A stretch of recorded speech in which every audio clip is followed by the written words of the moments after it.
My name is Colette Owens. I'm 32 years old, and 3 weeks ago, my parents sent me a text message telling me not to come to their anniversary party because only high society guests were invited. I thought I was used to being pushed aside. 10 years without a single family Christmas photo. 10 years of being introduced to their friends as the one who works with old buildings. But that text message, it was different. It was final. So I stayed in my apartment that night, alone, just like they wanted. Then my phone rang. It was my sister Vivian, the one who never calls unless she needs something. Her voice was shaking. "Why did you hide this from the family? Mom and Dad just saw the news and—" I didn't hide anything. I just stopped explaining myself to people who refused to listen. Before I continue, if this story resonates with you, please take a moment to like and subscribe, but only if you genuinely want to hear what happened next. Where are you listening from right now? Drop your location and local time in the comments. I'd love to know. Now, let me take you back 3 years, to the day I received a project that would change everything. I grew up in the Owens household just outside Boston, a family that looked perfect in every Christmas card they sent out. Upper middle class, country club membership, the kind of people who measured success by which neighbor noticed your new car first.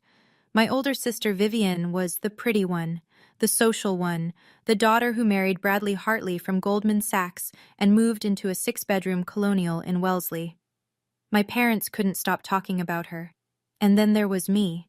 I chose architecture, specifically historic preservation, the kind of work that involves crawling through century-old attics and fighting to save buildings that developers want to tear down. My mother once introduced me to her book club as the one who does something with old houses. Construction, I think. My father was more direct. "When you have a real career," he told me one Thanksgiving, "we'll talk about putting you back on the Christmas card." Back on, like I'd been erased. The last time I appeared in a family photo was 10 years ago, at Vivian's wedding. I found out later that my mother had cropped me out of the version she posted on Facebook. "The composition looked better," she explained when I asked. I still have that original photo somewhere. In it, I'm standing at the edge of the frame, wearing a second-hand dress I'd found at a consignment shop in Cambridge. Vivian is in the center, glowing in Vera Wang. My parents are beaming at her. No one is looking at me. But here's the thing I didn't know then, the thing that would take me a decade to understand. My silence during those years wasn't weakness. It was fuel, and it was building towards something none of them could have predicted. 3 years ago, I got a phone call that changed the trajectory of my career. The Whitmore Estate, a 150-year-old landmark mansion in the heart of Massachusetts, had been scheduled for demolition. Developers wanted the land. The Historical Society had given up.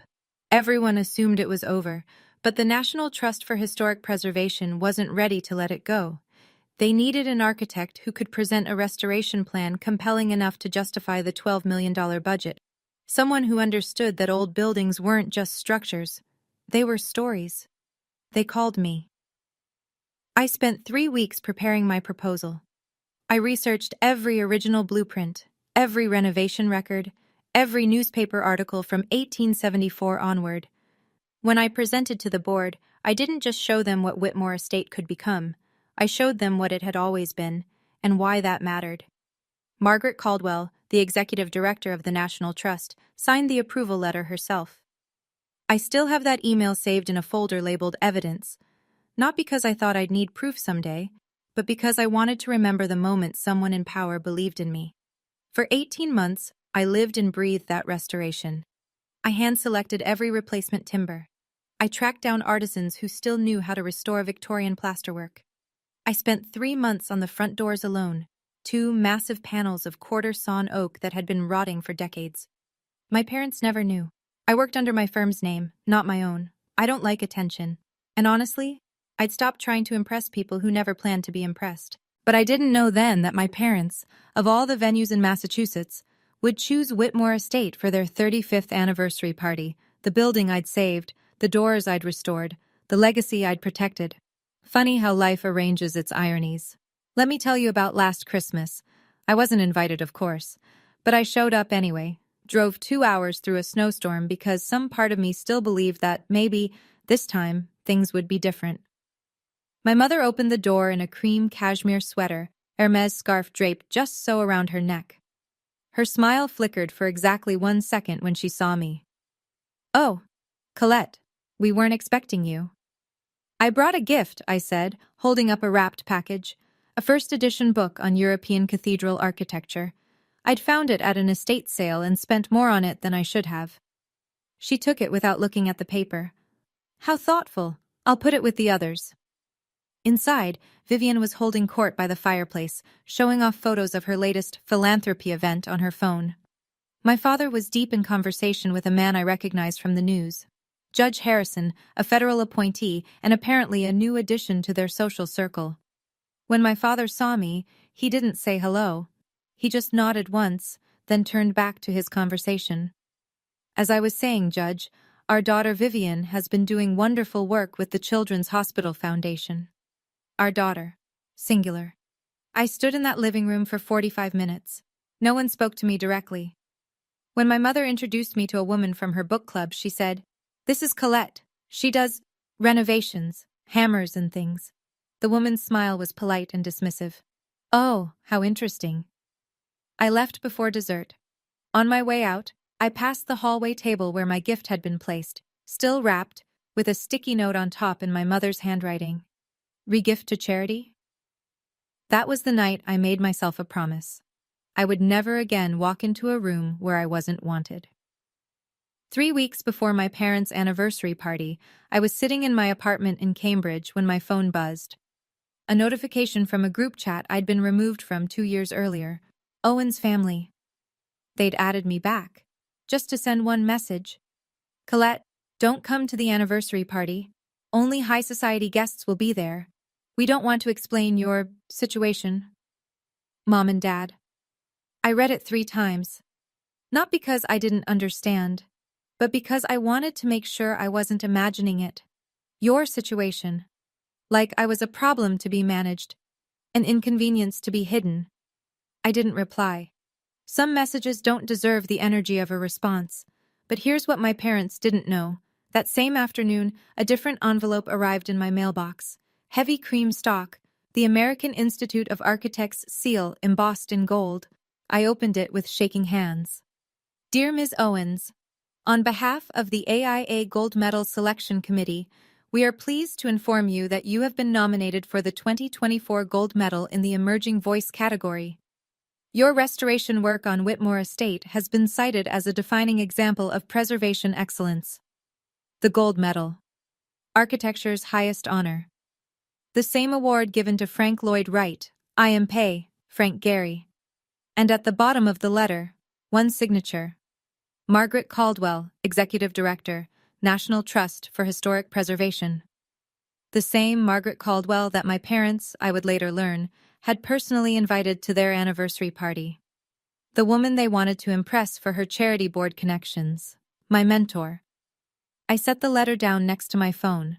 The text message from my mother glowed on the screen beside it. 2 letters. One telling me I wasn't worthy, one telling me I was exceptional. Both arrived on the same day. 1 week before the party, Vivian called. This was unusual. My sister doesn't call unless she wants something, information, validation, or someone to blame. I answered anyway, because old habits die hard. "Colette, how are you?" Her voice was honey-sweet, the tone she uses when she's performing. "I'm fine, Vivian. What do you need?" A small pause. "I just wanted you to know. I tried to convince Mom and Dad to invite you. I really did. But you know how Mom is about appearances." I said nothing. Waited. "Honestly," she continued, "it's probably for the best. You'd be uncomfortable around those people anyway.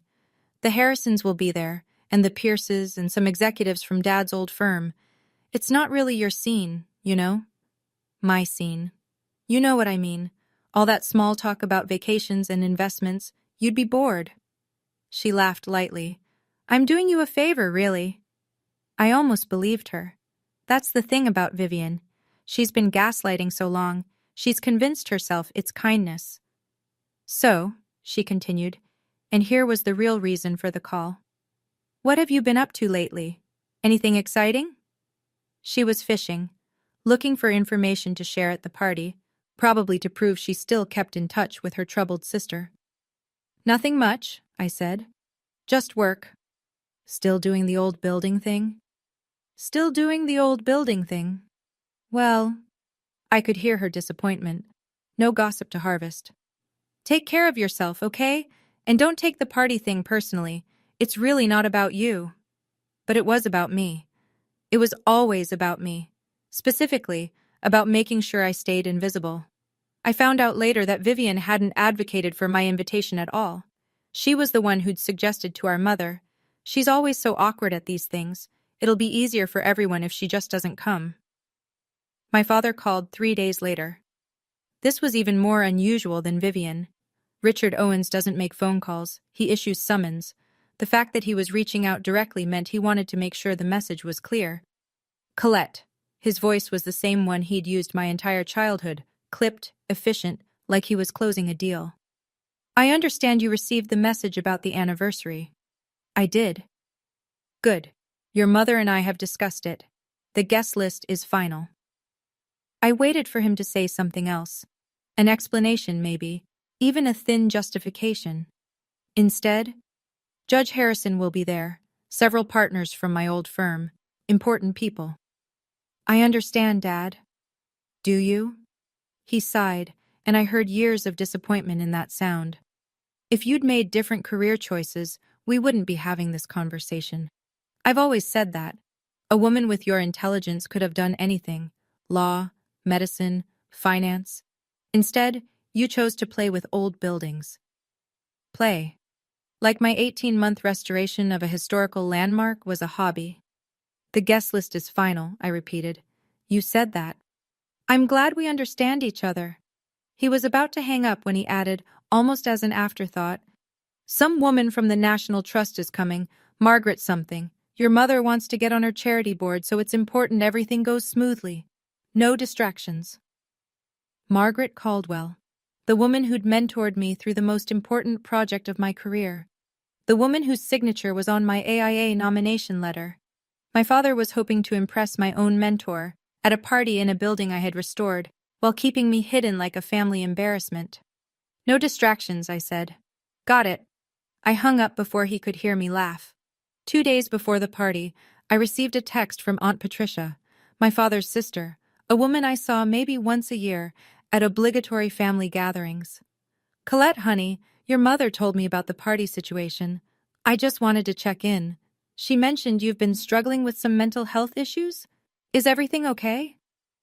I stared at the message for a long time. Mental health issues. My mother hadn't just excluded me from the guest list. She'd created a cover story, a reason for my absence that made her look compassionate and me look broken. I went to Facebook. I shouldn't have, but I did. There it was, buried in the comments of a post from one of my mother's friends. "Diane, so sorry to hear about your younger daughter. Mental illness is so tough on families. You're handling it with such grace."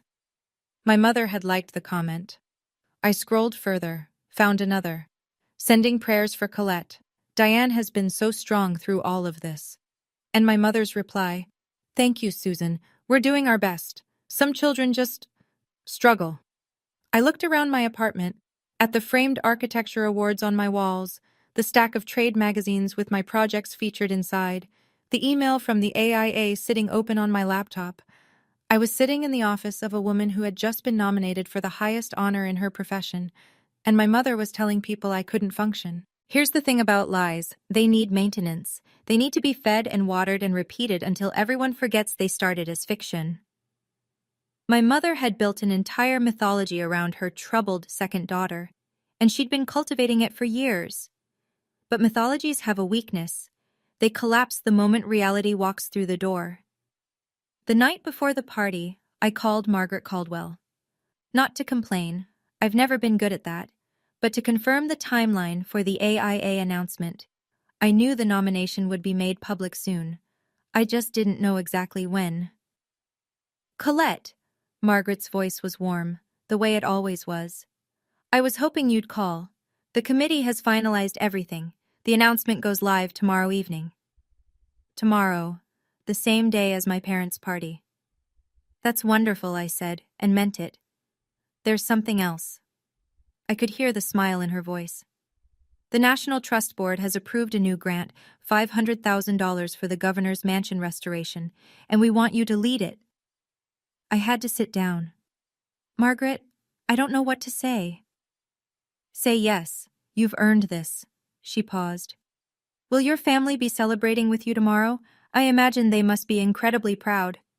The silence stretched a beat too long. They have other plans, I said finally. Ah. Something shifted in her tone. Not pity exactly, but understanding. Actually, speaking of plans, I'll be attending a party tomorrow myself, some event at Whitmore Estate. I'm quite looking forward to seeing the building again. My heart stopped.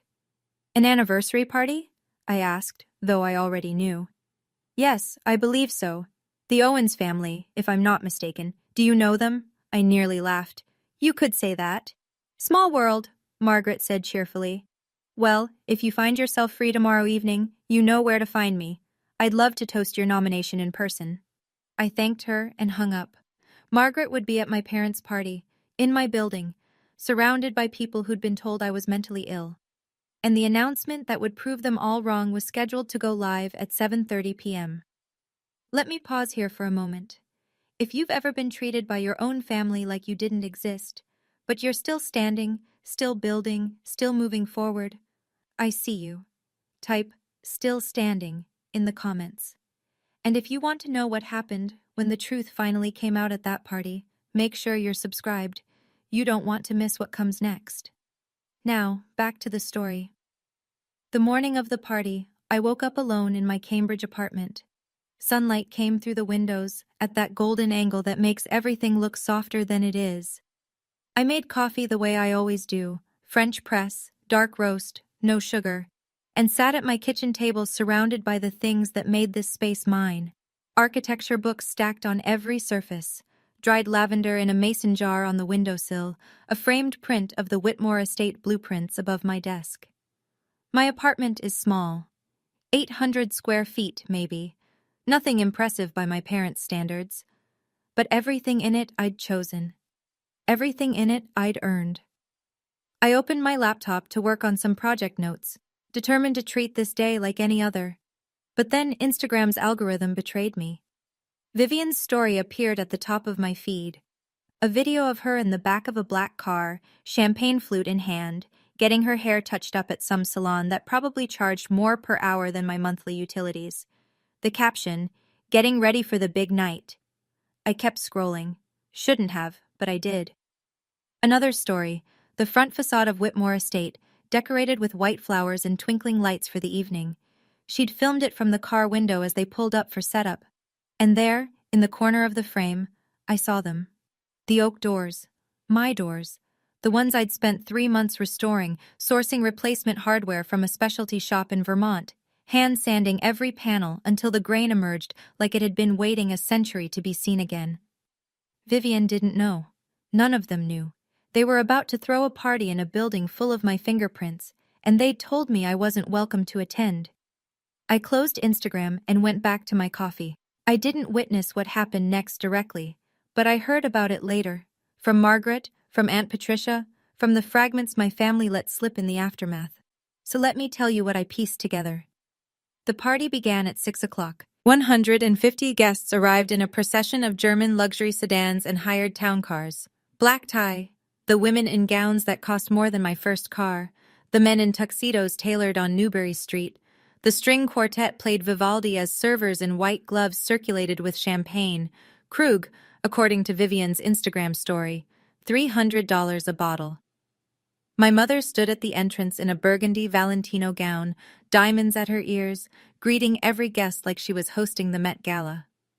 My father worked the room with the energy of a man who'd been rehearsing his small talk for weeks. "The venue is spectacular, Diane," one guest reportedly said as she walked through the restored grand foyer. "Who did the renovation?" My mother waved a hand. "Oh, some firm or another. The event coordinator handled all that. But isn't it perfect? I just knew this was the place when I saw it. Perfect. A building she never bothered to research. A restoration she didn't know was mine. Vivian floated through the crowd in Oscar de la Renta, her husband Bradley trailing behind her like a well-dressed accessory.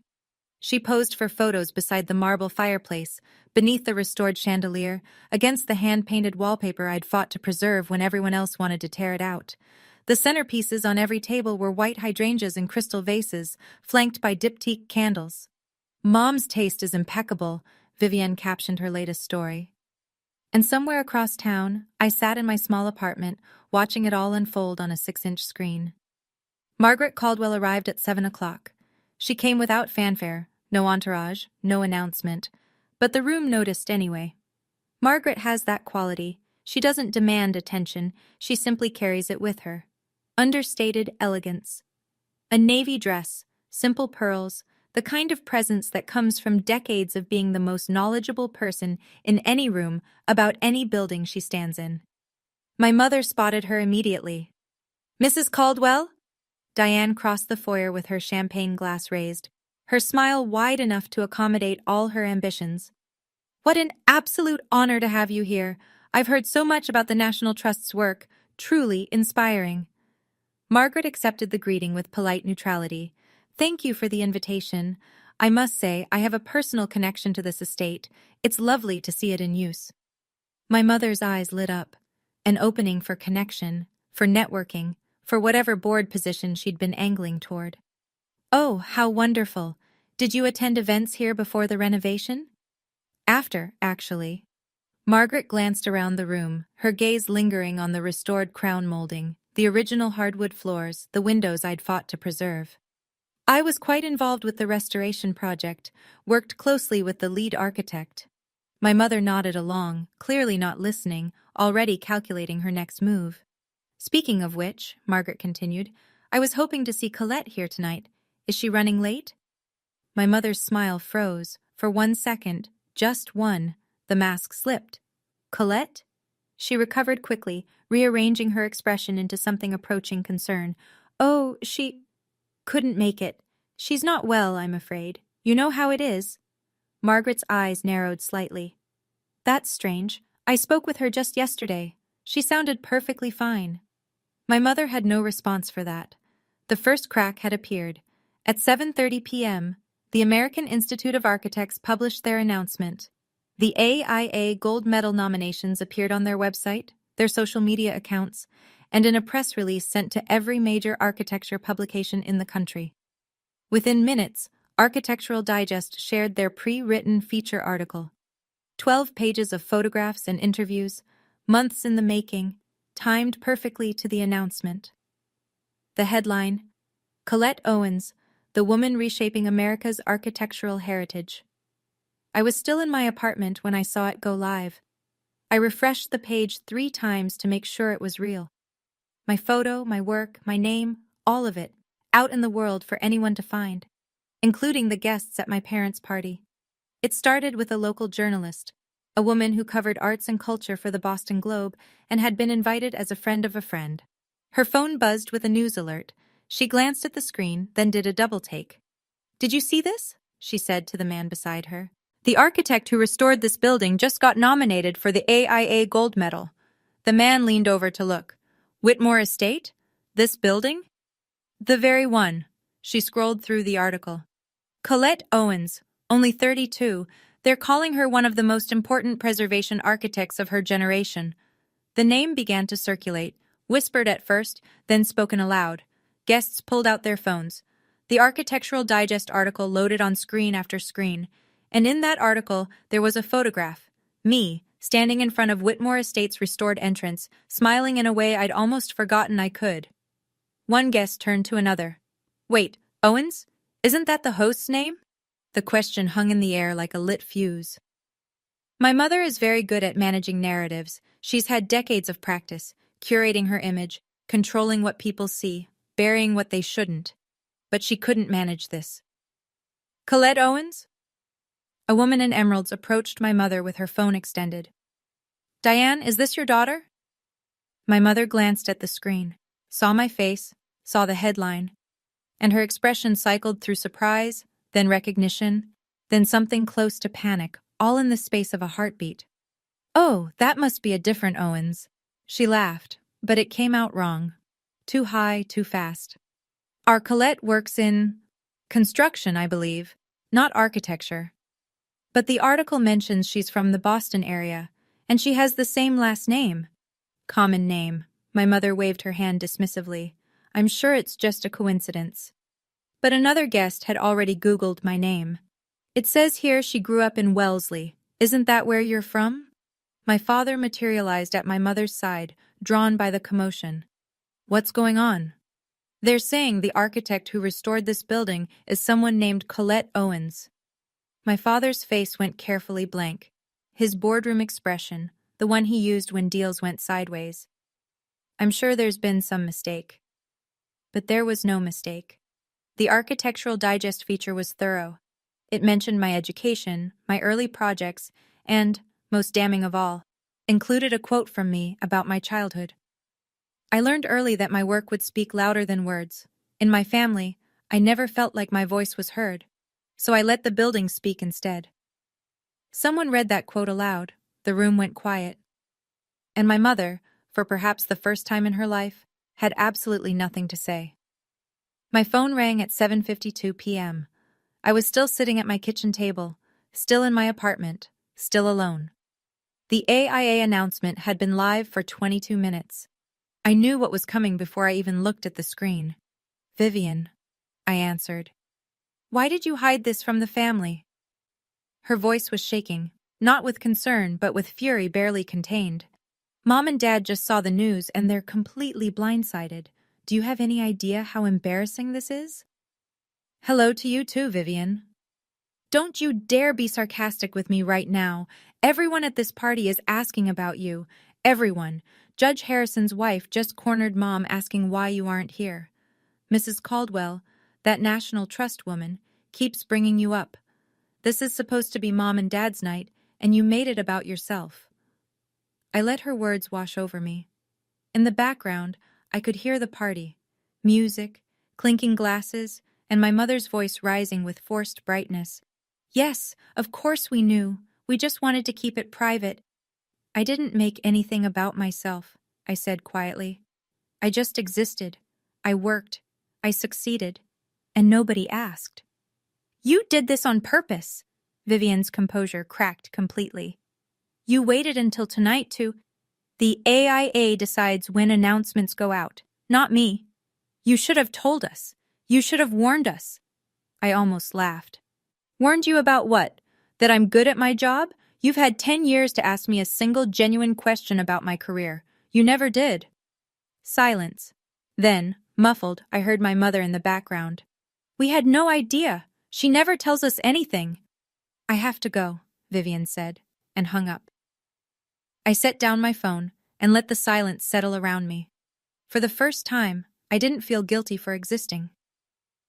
Back at the party, everything was unraveling. The guests had stopped admiring the decor and started watching my family. It was subtle at first. Glances exchanged, eyebrows raised, but by 8 o'clock, the shift was unmistakable. My parents' anniversary celebration had become something else entirely. Judge Harrison, a man my father had been cultivating for months, walked directly up to him with champagne still in hand. "Richard, your daughter designed this building, and you didn't mention it?" My father's jaw tightened. "It's complicated, Your Honor. Family matters." "Complicated." The judge's tone suggested he didn't find that explanation satisfying. "You told me earlier that you were proud of your family. Seems you left out a rather significant accomplishment." Across the room, Vivian stood by the bar, attempting to maintain her composure while scrolling furiously through her phone. Bradley hovered nearby, his expression unreadable. I would learn later that he'd pulled up the Architectural Digest article himself and read every word. My mother, meanwhile, was attempting to do what she'd always done: control the story. "Of course we're proud of Colette," she said to a cluster of curious guests, her smile stretched thin. "We've always supported her. We just didn't want to overshadow the party with her news, you understand. But Aunt Patricia was there. Aunt Patricia, who had texted me about my mental health issues just 2 days earlier. Diane, she said slowly, you told me Colette was struggling, that she couldn't function, that's why she wasn't invited tonight. The guest turned to look at my mother. That's not exactly, my mother started, and that article says she led a $12 million restoration project, the building we're standing in right now. My mother's champagne glass trembled slightly. The baccarat crystal caught the light from the chandelier, the same chandelier I had fought to restore instead of replace. No script could save her now. Margaret Caldwell had been watching from across the room. She didn't raise her voice. She didn't have to. Margaret simply stepped toward the center of the grand foyer, set her glass on a passing server's tray, and waited. Conversations quieted. Eyes turned. When you've spent 40 years commanding boardrooms and preservation committees, you learn how to hold a room without demanding anything. I hope you'll all indulge me for a moment, she said, her voice carrying with effortless clarity. I'd like to say a few words about this estate, and about the remarkable woman who saved it. My mother's face went pale. 3 years ago, Margaret continued, Whitmore Estate was scheduled for demolition. Developers had won. The Historical Society had given up. I attended the final board meeting expecting to vote for closure. She paused, letting the weight of that moment settle. Then a young architect walked in with a proposal, not just a plan, a vision. She had researched every original blueprint, traced every piece of hardware to its source, and created a restoration strategy so meticulous that our board had no choice but to fund it. That architect was Colette Owens. Murmurs rippled through the crowd. My parents stood frozen. For 18 months, Colette worked on this building like it was her own. Every door you walk through tonight, she restored them by hand. The chandeliers, the molding, the windows, all of it brought back from ruin because one woman refused to let history disappear. Margaret reached into her clutch and withdrew an envelope. Creamstock, the AIA seal visible through the paper. Tonight she was nominated for our profession's highest honor, and I had hoped to present this letter to her in person, but I've been told she's not well. Margaret looked directly at my mother. Which is strange, because I spoke with her yesterday, and she sounded perfectly fine. The silence that followed was absolute. 150 people, judges, executives, socialites, old money and new, stood in a room full of my work, staring at my parents, waiting for an explanation that couldn't possibly come. The first question came from a woman in a black Chanel dress. Diane, is your daughter unwell, or did you just not invite her? My mother opened her mouth, closed it. Her hands, perfectly manicured, twisted around the stem of her champagne flute. It's complicated, she finally managed. There are family dynamics. The woman's tone was flat. You told Patricia that Colette has mental health problems. You told your book club she couldn't function, but she just got nominated for the highest award in architecture. More voices joined in, not shouting, this crowd was too well bred for that, but pointed, precise. Diane mentioned her daughter works in construction. Is that what we're calling restoration architecture now? I saw the interview quote, My voice was never heard in my family. That's quite something.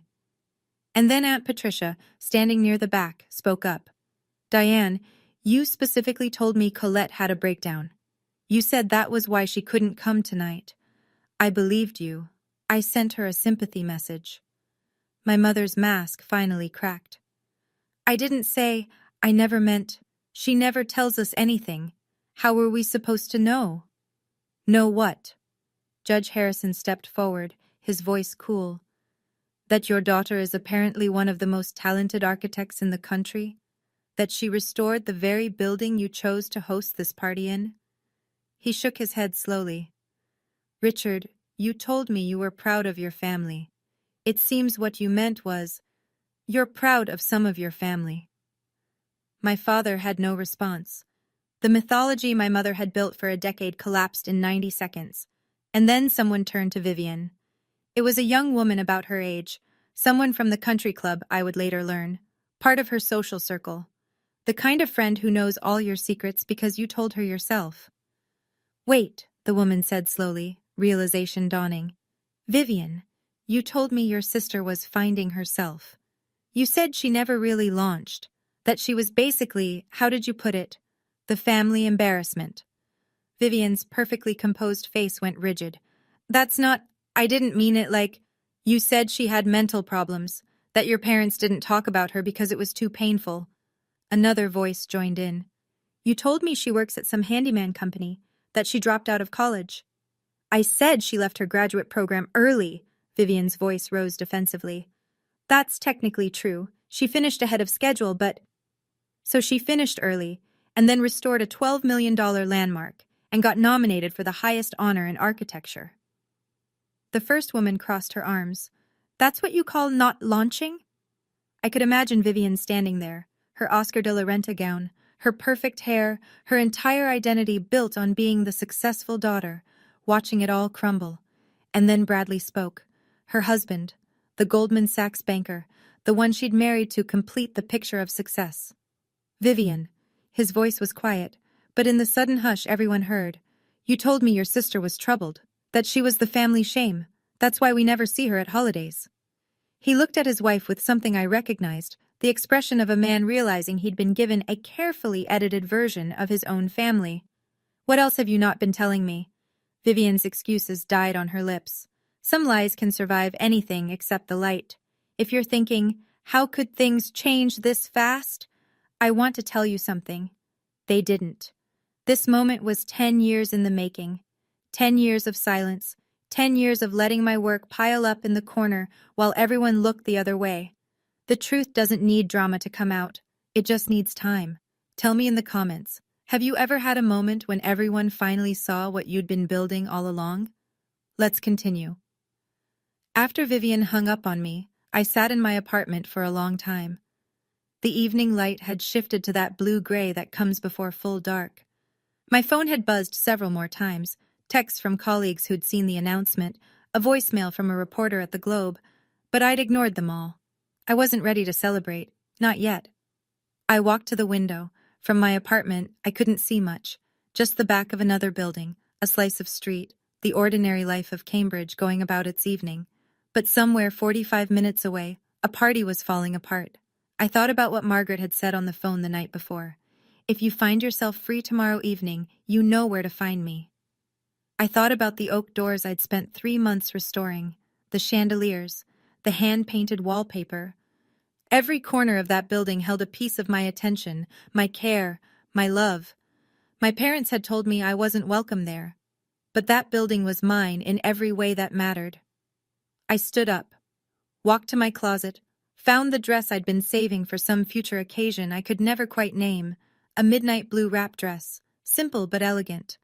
The kind of thing you wear when you want to feel like yourself, only more so. I put on the Cartier tank watch I'd bought myself after my first major project. It had cost more than I could afford at the time. But I'd wanted something to mark the moment when I'd proven, to myself at least, that I was good at what I did. No one in my family had ever seen it. I picked up my keys. I wasn't going there to make a scene. I wasn't going there for revenge. I was going because that building was mine, and I deserved to stand in it. The drive took 45 minutes. I took the back roads, the ones that wind through old Massachusetts towns where the trees arch over the pavement like cathedral ceilings. I wasn't in a hurry. I'd spent 10 years being patient. Another hour wouldn't change anything. When I turned onto the estate's drive, my breath caught. Whitmore Estate was lit up like a memory come to life. Every window glowed. White lights wrapped the entrance columns. The gardens I'd helped preserve were filled with guests in evening wear, their silhouettes moving against the golden light spilling from inside. I parked at the far end of the lot and walked toward the entrance. The oak doors, my doors, were propped open, welcoming guests into the restored grand foyer. I paused for a moment at the threshold, running my fingers along the wood grain I knew by heart. 3 months of work, 2 coats of hand-rubbed oil finish, hardware sourced from a specialty shop in Vermont that had to special order the hinges from Germany. I'd stood in this doorway 100 times during the restoration, but never like this. Never in a dress, never with my heart pounding, never walking toward the family that had told me to stay away. I stepped inside. The foyer opened up around me, The marble floor, the restored chandelier throwing prismatic light across the ceiling, the sweeping staircase I'd fought to save when everyone else wanted to modernize. Every surface held my fingerprints, my decisions, my vision. And then someone turned. A woman near the bar. Then a man by the fireplace. Then another.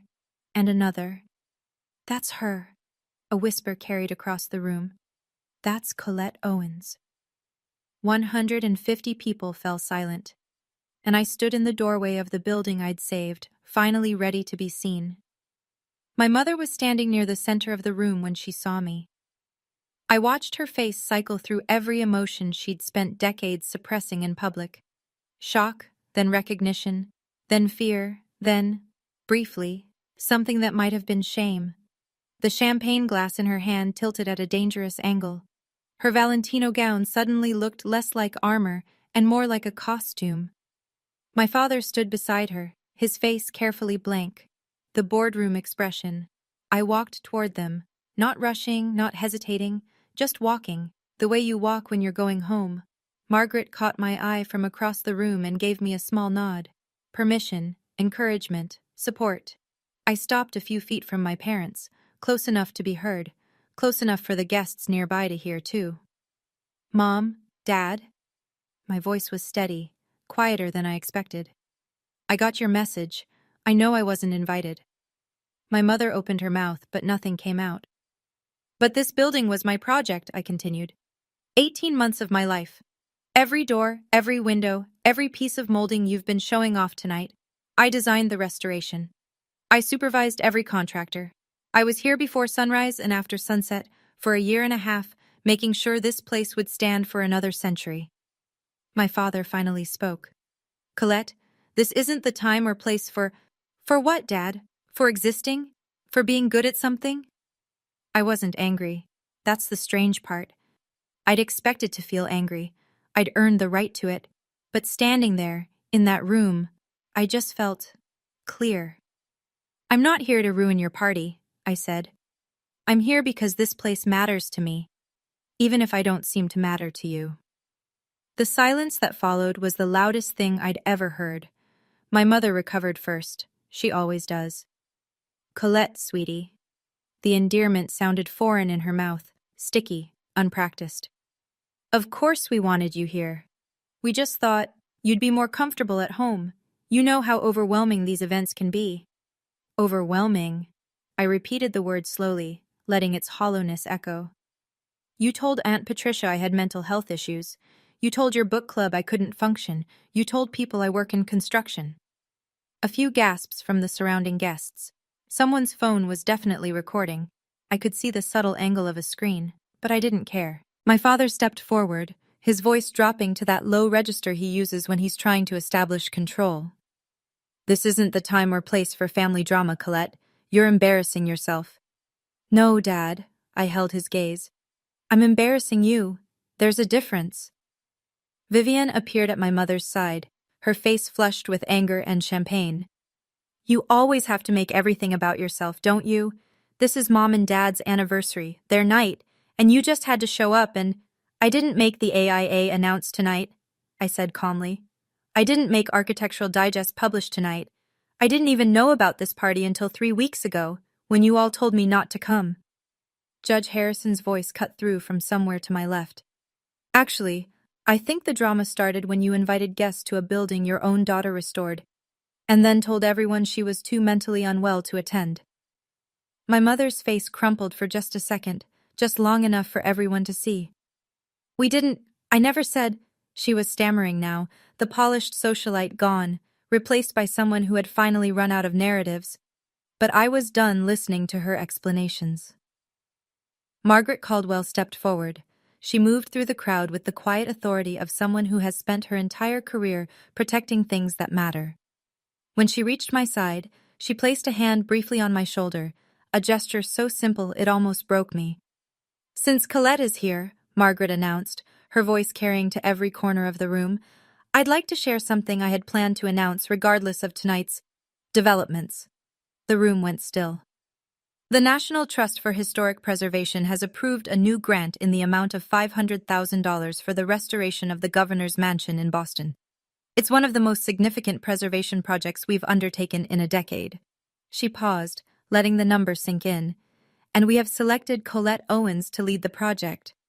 For a moment, no one moved. Then applause began, scattered at first, then building, rolling through the room like a wave, real applause. From people who had no stake in my family's dysfunction, who simply recognized excellence when they heard about it. Margaret reached into her clutch and withdrew the envelope. The official grant letter, the National Trust seal embossed in gold. "This is yours," she said, pressing it into my hands. "You've earned this, not because of who your family is, but in spite of how they've treated you." I looked down at the envelope, felt its weight, understood what it meant, not just the money, not just the project, but the validation. The proof, documented and official, that I was who I'd always believed myself to be. Behind me, I could feel my parents' eyes, my mother's silence, my father's rigid posture, Vivian's barely contained fury. But for the first time in my life, their opinions didn't matter. The room was applauding, and they were applauding for me.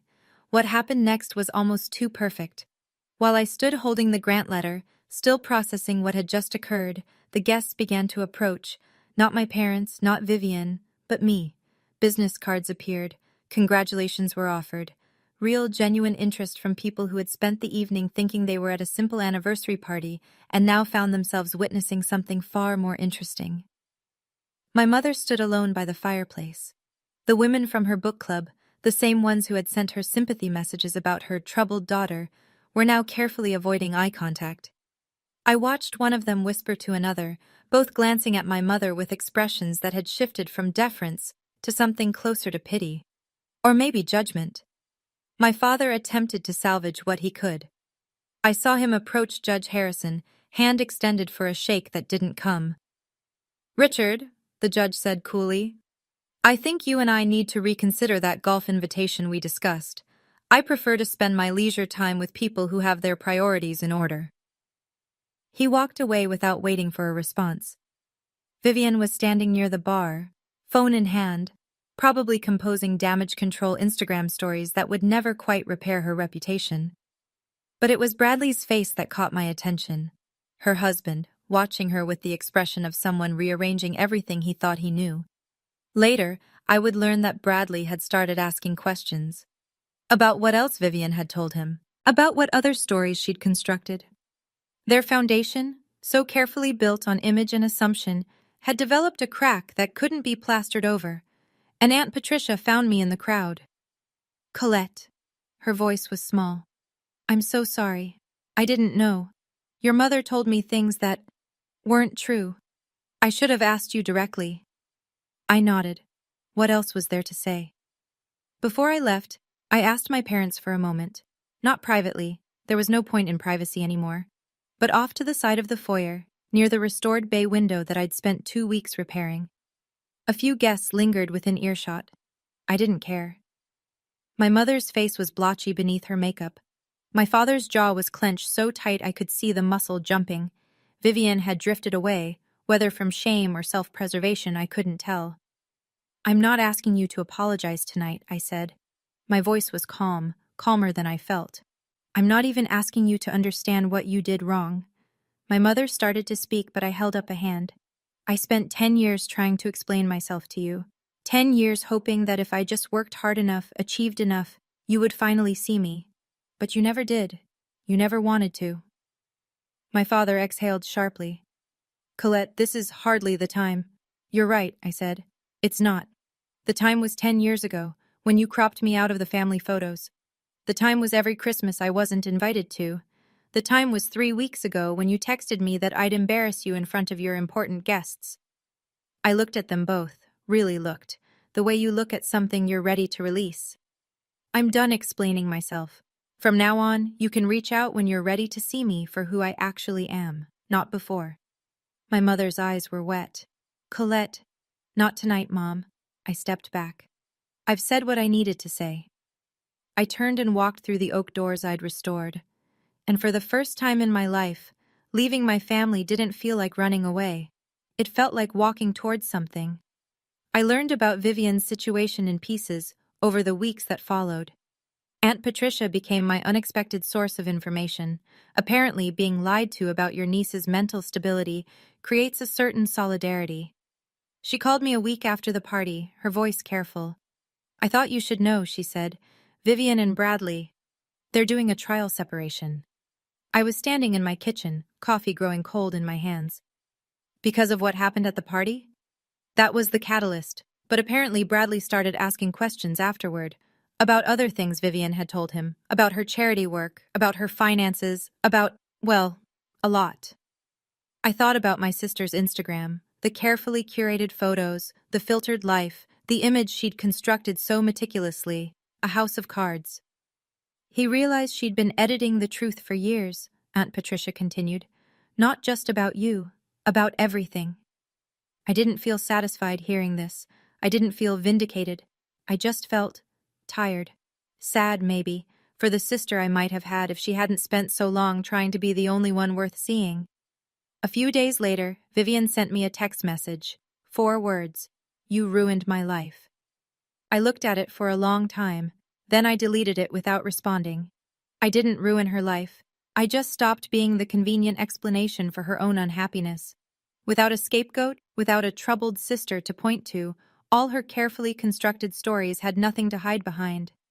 The truth doesn't ruin anyone. It just reveals what was already there, and sometimes, what's there isn't pretty. 3 months after the party, I received a text message from my father. I almost deleted it unread. We hadn't spoken since that night. Not a word, not an email, nothing. I'd been at peace with that silence.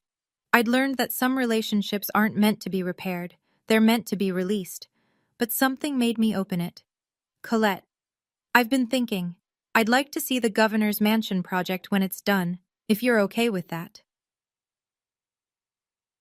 Dad. I read it 3 times. It wasn't an apology.